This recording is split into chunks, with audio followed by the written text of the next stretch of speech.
நண்பர்களே வணக்கம். இன்றைக்கி நம்ம புளியம்பழத்திலிருந்து எப்படி புளியும் கொட்டையும் தனியாக பிரித்து எடுக்கிறது அப்படிங்கிறதான் பார்க்க போகிறோம். அதுவும் நம்ம இயந்திரம் இல்லாமல் மேனுவலாக நம்ம கைகளாலே எப்படி விரைவாகவும் அதிகமாகவும் புளியை பிரித்து எடுக்கிறது அப்படிங்கிறதான் பார்க்க போகிறோம். அதுக்காக நம்ம என்ன பண்ணுறோம், புளியை நல்லா வெயிலில் காய வச்சு எடுத்துக்கிறோம்.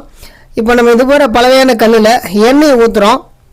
எண்ணெய் எதுக்காக ஊற்றுறோம், நம்ம புளி அதில் பிடிச்சிக்காமல் இருக்கிறதுக்கும் தனியாக கொட்டை எளிமையாக பிரிஞ்சு வர்றதுக்காகவும் தான் நம்ம முதல்ல எண்ணெயை ஊற்றிக்கிறோம். அதுக்கப்புறம் அதில் புளிய பழத்தை போடுறோம். காய வச்ச பழத்தை போட்டுட்டு இதுபோல் நம்ம என்ன பண்ணுறோம், உலக்கி எடுத்து நல்லா குத்துறோம்.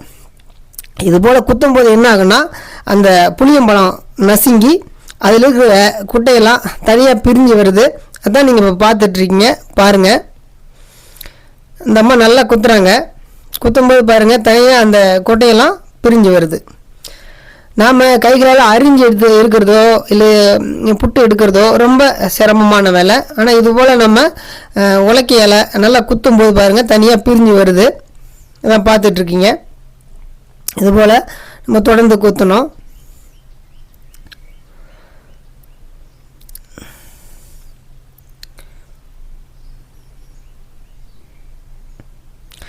குத்தின பிறகு பாருங்கள், கொட்டை பிரிஞ்சு வருது. அதெல்லாம் அந்த பழத்தை தனியாக எடுத்து வச்சுட்டு அந்த கொட்டையை நம்ம பிரிக்கிறோம். இதை பாருங்கள், இந்த பழத்தை தனியாக எடுத்து வைக்கிறாங்க.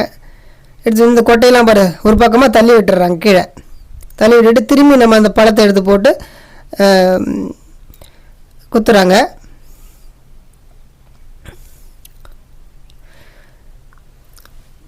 பாருங்கள், குத்துனோடனே இந்த புளியெல்லாம் எடுத்து வைக்கிறாங்க.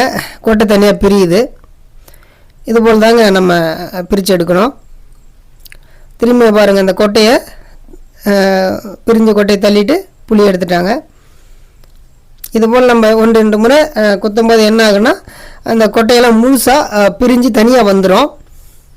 அதுக்கப்புறம் நம்ம என்ன பண்ணுறோம், கொட்டையெல்லாம் எடுத்து தள்ளின கொட்டையெல்லாம் எடுத்து தனியாக வச்சிடுறோம். வச்சுட்டு நம்ம புளி எடுத்து நம்ம ஸ்டோர் பண்ணி வச்சுக்கலாங்க. இப்போது பாருங்கள், இந்த புளி பிரித்து எடுத்துட்டோம். அதில் இருக்குது பாருங்கள், இந்த நம்ம மரத்தில் புளியை நம்ம என்ன பண்ணுறோம், அதில் சின்ன சின்ன தூசுலாம் இருக்கும்.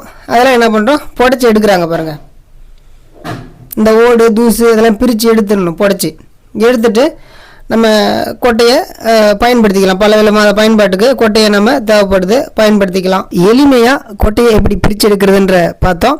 இதுபோல் இன்னும் ஒரு அடுத்த பதிவில் உங்களை சந்திக்கும் வரை உங்களிடம் விடைபெறுவோர் உங்கள் ஐயனார். நன்றி, வணக்கம்.